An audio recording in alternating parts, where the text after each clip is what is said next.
Friends and Books, A Tale for the Ages. Presented by Friends of the Isanti Area Library. Once upon a time, in the small town of Isanti, there was a group of enthusiastic, book-loving library patrons. Friends of the Isanti Area Library, also known as FILE, is a nonprofit group that helped to establish and continues to promote the East Central Regional Library's Isanti outreach site, doing their part to guarantee access to high-quality educational resources for everyone. While the town and group were elfin in size, they had some giant ideas. They wanted to raise awareness of the Isanti Library outreach site, contribute to educational and community programs, recycle books back into the community, and encourage reading, literacy, and learning for everyone. While making their giant plans, the friends had to consider what they wanted to do, which was to offer a unique used book sale. They also needed a space large enough to accommodate thousands of books and other media along with people. As always, their goal was to fulfill their mission. They proclaimed their sale using a wide range of communications, including their newsletter, monthly meetings, and public announcements. Friends and family were a priority as they spread the word. Ideas poured in to help them make their sale a success. All were appreciated and everyone was thanked for their suggestions. They reviewed their options and recalled their past experiences, then made their decision. Their book sale would raise money to support their outreach library and also recycle books back into their community, all to support literacy and learning. They realized that a detailed plan would be needed. The first step was to choose a date. After their book sale in February for I Love to Read Month, they had learned from experience to have the sale during warmer weather. The frigid temperatures during their February sale created many challenges, one of which affected posting the street signs announcing the sale location. Member Mike actually had to drill holes in the snow and ice to be able to place the signs. National Friends of Libraries Week is in October, so they selected that month for their next event. They identified the main steps needed to complete their journey: donations, planning, marketing, the main event, and completion. Of course, they needed to ask the public for donations. Books and other items were brought to Susie's garage to await sorting. It wasn't just books that needed to be organized. Volunteers required scheduling and direction. The big question was, how do they balance all of the pieces so they have a successful event and fulfill their mission? Their newsletter was used to request ideas, donations, and volunteers for all phases of their project. Their members were essential for spreading the word.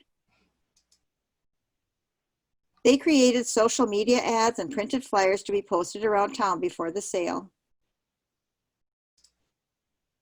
Each time articles were published in the newspaper or posted on Facebook, donations poured in. They received books, audiobooks, DVDs, and even puzzles. Requesting donations was a year-round task. Their file bookmarks were distributed at the outreach library and local schools. Members went to garage sales and other book sales requesting donations of their leftovers. They also received many books from people who were downsizing their own or their parents' collections.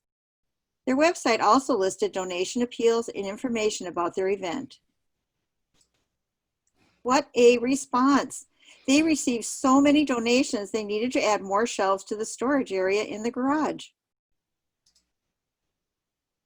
Of course, all those donations needed to be organized to simplify setting up at the sale location. They found it easiest to sort books by general genres into open boxes on one side of the garage. Once a box was filled, the books were transferred to a covered box, labeled, and placed on shelves on the other side of the garage. Junction Bowl allowed them to store boxes in a hallway when the garage became overloaded. Of course, volunteers did it all. The challenge of sorting thousands of books was manageable because they had so much help. Their local newspapers were generous in their support, publishing any articles and photos they sent. Members printed and distributed flyers on bulletin boards and at community events and schools. Isanti banks added their sale to their leaderboards. They were also listed on booksalefinder.com. The week of the sale was a busy one. Preparations started on Monday in order to be ready by Friday morning. Tables were arranged in the Junction Bowl banquet room for sale items and for their visiting authors. On Thursday evening, volunteers drove around town to place directional street signs. Many volunteers were needed for this part of the process. They had all ages helping them, including seniors and students from the Isanti Middle School. All boxes of books and supplies were transported from the garage, hallway, and member homes to the banquet room in Junction Bowl. Signs were posted with prices, genres, and membership information. Small bookshelves were brought in to add vertical display space on the tables. They had purchased several dozen bookends to keep everything neat. Acrylic sign displays on the tables designated the different genres. This attention to detail paid off since they heard many compliments on their orderly layout. During the sale, volunteers continued to straighten and organize items to make sure the areas looked appealing. Author tables were situated at the back of the room to allow shoppers to move around them easily. Feedback from authors was very positive, and they were eager to be invited to the next sale. Their hours were on Friday from 9 a.m. to 6 p.m. and Saturday from 9 a.m. to 3 p.m. Most hardcover and paperback books were priced at 25 cents each. They offered their Buck a Bag special from noon to 3 on Saturday. Shoppers could buy a Walmart-sized plastic bag and get whatever they could fit into it for just $8. This was a very popular option and helped to clear out even more of their inventory. Response was huge. There were even a few book resellers who lined up at the door when they opened so they could browse for the best items to put on their web pages or in a bookstore. They found that they needed at least 6 volunteers for this final step.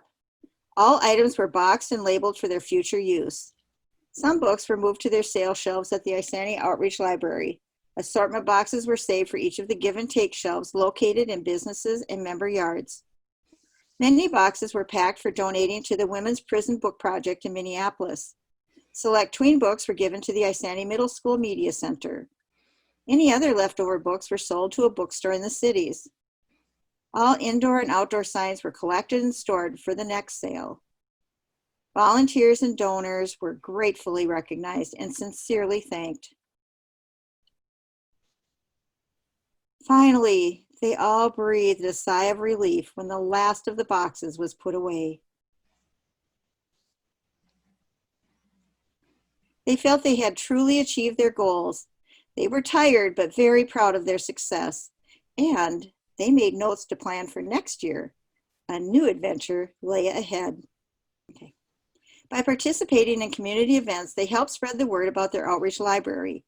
Events included their annual entry in the Isanti Jubilee Parade, community expos, and school activities. They also provide outdoor signs to publicize the days their outreach library is open. Their librarian, Tim, makes all visitors feel welcomed with his friendly smile and helpfulness. File has donated books to a local preschool and the Isanti Middle School for the Maud Hart Lovelace program. Funds from their book sale have purchased shelving for the outreach library, the Children's Blue Book Cart, and rug mats for reading days. File provided a computer for the public along with volunteers to assist users at the outreach library. They meet periodically with other dynamic friends groups from Cambridge, Bram, and Mora.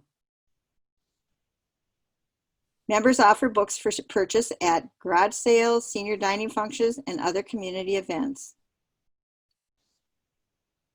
In addition to give and take shelves in local businesses, 2 members have already installed give and take book exchanges in their yards. So now they read happily ever after, and they can start their next adventure. Thank you, Mel, for offering the Evy Nordley Award. Because of your recognition program, we have examined our event from new angles and been pleased to share our experiences. We have also been inspired and motivated by other award winners and nominees. We'll be watching for next year's Evy Nordley Award participants. The end. And a beginning.